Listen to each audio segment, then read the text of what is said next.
ఉప ముఖ్యమంత్రి పవన్ కళ్యాణ్ గారి చొరవతో ఒంటరిగా చీకట్లో ఉండే గూడెం గ్రామం కార్తీక పౌర్ణమి రోజున గూడెం గ్రామస్థుల ఇల్లులు విద్యుత్ కాంతులతో విరిశాయి. స్వాతంత్ర్యం వచ్చి 78 ఏళ్లు గడిచినా విద్యుత్ వెలుగులు ఎలా ఉంటాయో చూడని అల్లూరి సీతారామరాజు జిల్లాలోని రొంపల్లి పంచాయతీ మారుమూల గూడెం గ్రామస్థులు మంగళవారం రాత్రి వారి ఇళ్లల్లో విద్యుత్ కాంతులను తొలిసారి చూశారు.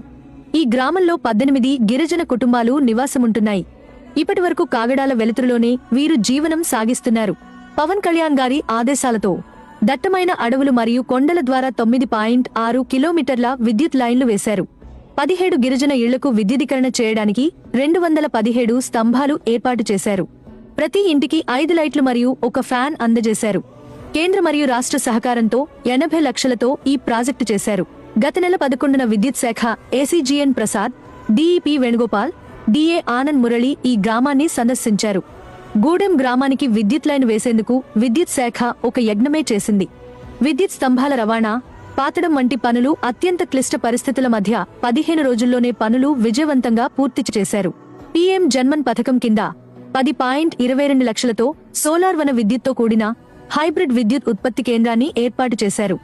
దీంతో ఆ గ్రామస్థుల ఆనందానికి అవధులేకుండా పోయింది. అత్యంత ఆనందంతో గ్రామస్తులు పవన్ కళ్యాణ్ గారి చిత్రపటానికి పాలాభిషేకం చేసి తమ ఇళ్లకు మరియు జీవితాన్ని వెలుగును తెచ్చిన నాయకుడికి కృతజ్ఞతలు తెలిపారు. విద్యుత్ వెలుగొచ్చింది కాబట్టి మా పవన్ కళ్యాణ్ గారికి ధన్యవాదాలు చెప్పుకుంటూ, ఈ ప్రభుత్వం వచ్చాక మాకు కరెంట్ అందిస్తుంది సార్. డిప్యూటీ సీఎం గారికి, పవన్ కళ్యాణ్ గారికి మా ధన్యవాదాలు సార్.